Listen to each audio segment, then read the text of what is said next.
back with another video, and if you haven't seen my previous video, it was a vision board video, and this is a continuation of that video.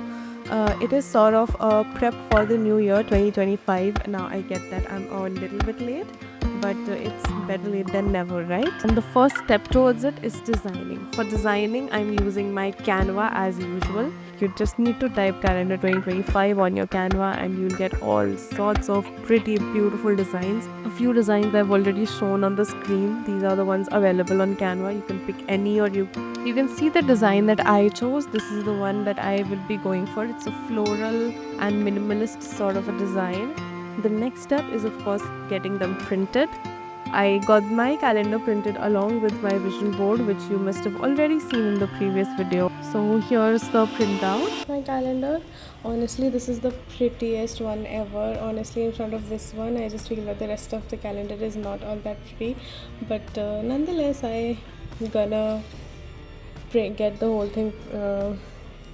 I'm gonna use the whole thing now for my calendar, and I really wanted a pretty calendar for years at this point actually, and I couldn't find one online in my budget. The most of the ones were either too ugly or just didn't fit my price. So why not make one, right? I mean, that's all I'm about. I just make things that I cannot afford.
Now moving forward, the next step of course is the base of the calendar. Since I am making a desk calendar, I would be making a triangular structure, and for that I am using an old cardboard box that I have.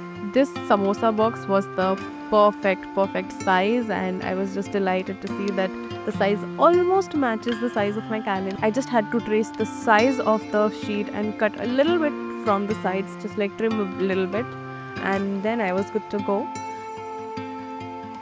Now we need 3 flaps, and since mine was a box, it was already bent from 2 sides, making a perfect triangle very easily. But what you need to do is you need 3 separate, or you need 1 piece of cardboard, and you can use the center part at the base, and the 2 side parts should be the exact same size. And you can either use one whole cardboard and fold it, which is not recommended unless you are using a box which was already folded. What you can do instead is cut up 3 different pieces of cardboard of 2 rectangles, bigger rectangles, or one a slightly thinner rectangle, and you can paste them on a sheet of paper a little bit of distance apart. Then you can cover it with a sheet of paper, and that will also make the exact same structure. You can use tape as well if that is something which you're more comfortable in. The way I did was through this box. I actually covered the whole box in a brown paper to make it appear better. I do not want samosa peeping out of my calendar every time I look at it. For the covering, I'm again using my trusted Blinkit bag, and I just cut it to size and pasted it. The brown color is just perfect for my aesthetic.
Now, while punching holes, you need to be sure that all the holes are aligned, like the holes on every single page should be aligned as much as possible in order to make the calendar look clean.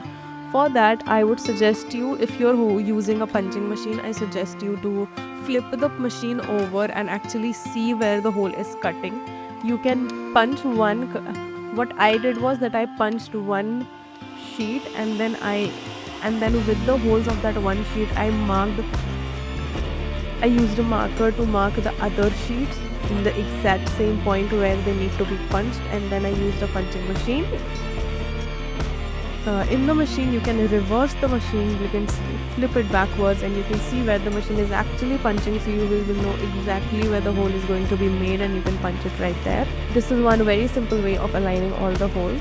This is what I did, as you can see on the screen, and if there's any question, please feel free to mention them in the comments. I reply to all the comments, or you can even DM me on Instagram, and here's my Instagram ID. Please do consider following as well, and please do consider subscribing this channel if you feel that what I am showing is worth your time and something that you enjoy watching.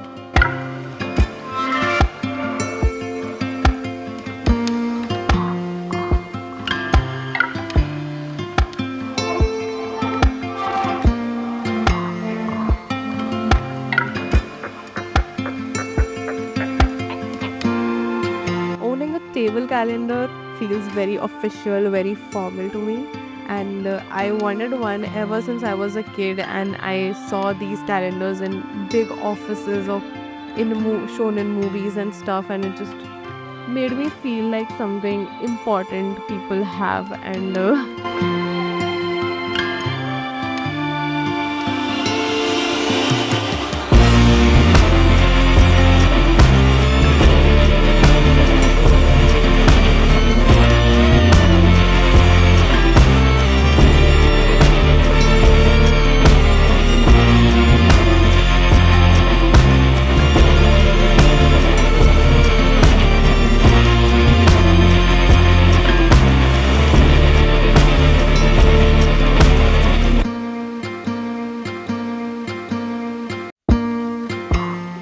for the upper part of the calendar, up the tip of the triangle, if I must say, I did not paste the two cardboards directly together. What I did instead was leave a little bit of the brown paper, excess brown paper on the ends, and I sort of folded them in and pasted them together with each other, sort of like wrapped them together. You can see it clearly in the video. It is much harder to speak and explain it. You can just watch what I did, and that is gonna be enough, I guess.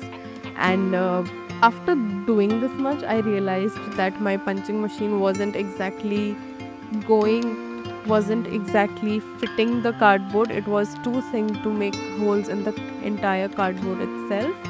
So what I did instead was add two thin strips of paper. This paper is the thicker card paper on which I had actually printed. this is the leftover card paper where the calendar came printed. I used that. You can use any other paper, of course. And then I covered it with brown paper and sort of made the triangle. And again, I realized that my punching machine is not going through it.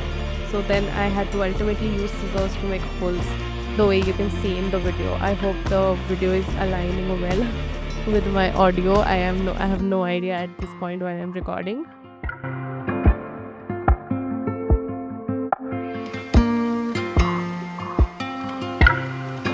And with that, let's move forward to the next step. The next step is assembling the calendar together, and for the assembly I'm first gonna arrange all the sheets in the right order.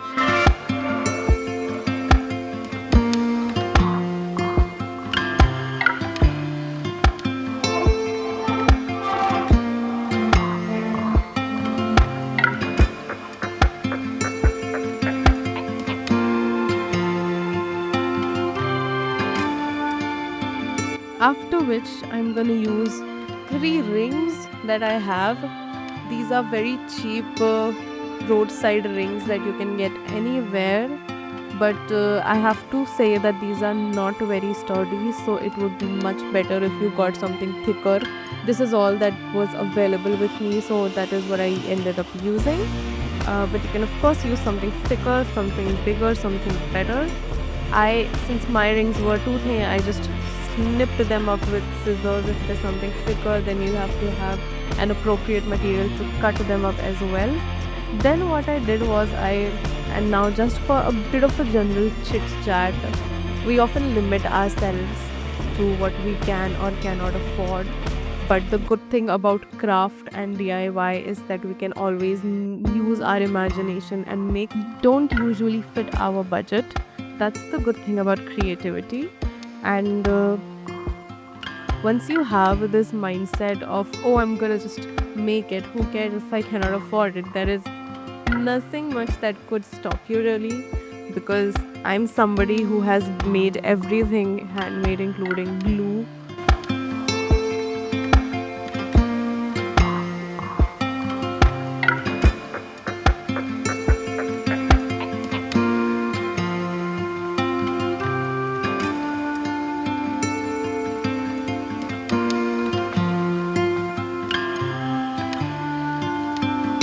And if you enjoyed this video, make sure that you like it, make sure that you subscribe to my channel, and make sure that you share it with your gang, whoever is interested in similar kind of stuff, and invite them over to the community, and let's just so we can have many more future such content together. And let me promise this to you, there is so much more coming in the future and you're gonna enjoy it so much.